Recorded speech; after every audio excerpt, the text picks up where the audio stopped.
बादशाहों का काम है, लेकिन लात मारना गधे का काम है। या खुदा की कायनात में इंसानों की इतनी कमी हो गई है जो उसने बादशाहत ऐसे हाथ में सौंप दी जो लात मारता है।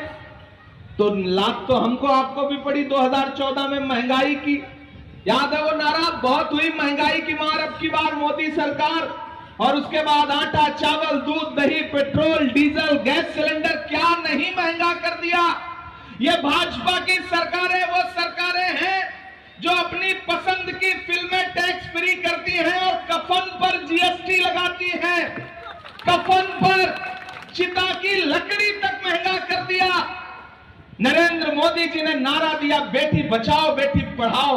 यहां मीडिया के साथी मौजूद हैं। हमने वो नारा सुना, बेटी बचाओ बेटी पढ़ाओ, और फिर हमने वो मंजर भी देखा कि हाथरस में एक दलित बिटिया के साथ बलात्कार हुआ और फिर उसके बाद रात के 2 बजे उसकी लाश जला दी गई। हमने देखा कि उन्नाव में भाजपा का एक विधायक जेल काट रहा है, सोनभद्र में भाजपा का एक विधायक जेल काट रहा है। हम तो बचपन से एक श्लोक पढ़ते थे। अभी आपको बन्ना गुप्ता जी आयत सुना रहे थे, इमरान प्रतापगढ़ी आपको श्लोक सुना रहा है। हम तो इस श्लोक सुना करते थे कि यत्र नार्यस्तु पूज्यन्ते रमन्ते तत्र देवता।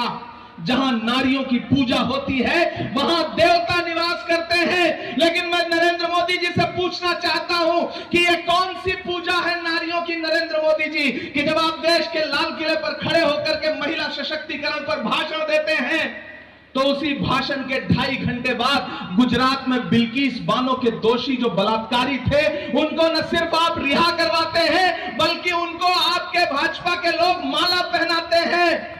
ये कौन सा सबका साथ सबका विकास है कि जब ओलंपिक लाने वाली बेटियां जंतर मंतर पर इंसाफ पाने की गुहार लेकर के खड़ी होती हैं तो आपकी पुलिस उनको घसीटती है। आप अपराधी के साथ खड़े होते हैं, बेटियों के साथ नहीं खड़े होते।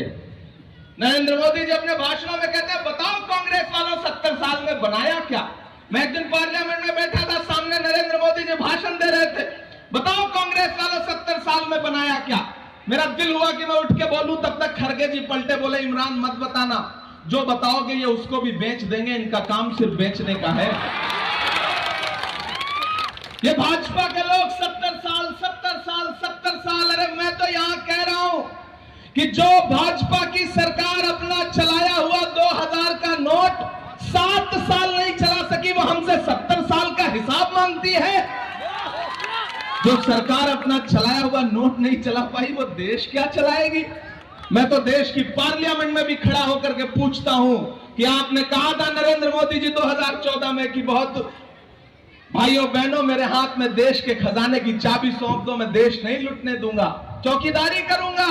तो मैं तो पार्लियामेंट में भी पूछ रहा हूं और यहां गुमानी के इस मैदान में भी खड़ा होकर के उनसे पूछ रहा हूं कि कहां सोया है चौकीदार।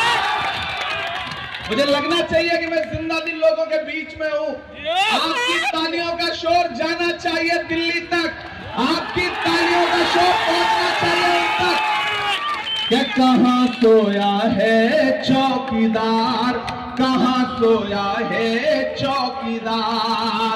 इलेक्शन सिर्फ वोट देने का नाम नहीं है, सपोर्ट देने का भी नाम है। आज से इस इलेक्शन को विजय हांसदा बन के लड़ो, आलमगीर आलम बन के लड़ो, हेमंत सोरेन बन के लड़ो, राजेश ठाकुर बन के लड़ो, बन्ना गुप्ता बन के लड़ो, इमरान प्रतापगढ़ी बन के लड़ो, क्योंकि अभी नहीं तो कभी नहीं। इस बार अगर चूक गए तो आने वाले दिनों में हिंदुस्तान में इलेक्शन होंगे या नहीं होंगे इसकी कोई गारंटी नहीं है। सरकार के मंसूबे अच्छे नहीं हैं, इसलिए आखिरी मौका समझ करके लड़ो इस इलेक्शन को। 1 जून को घरों से बाहर निकलो, बस 4 नंबर का बटन याद रहे, तीर धनुष 4 नंबर का बटन, इतना दबाओ, इतना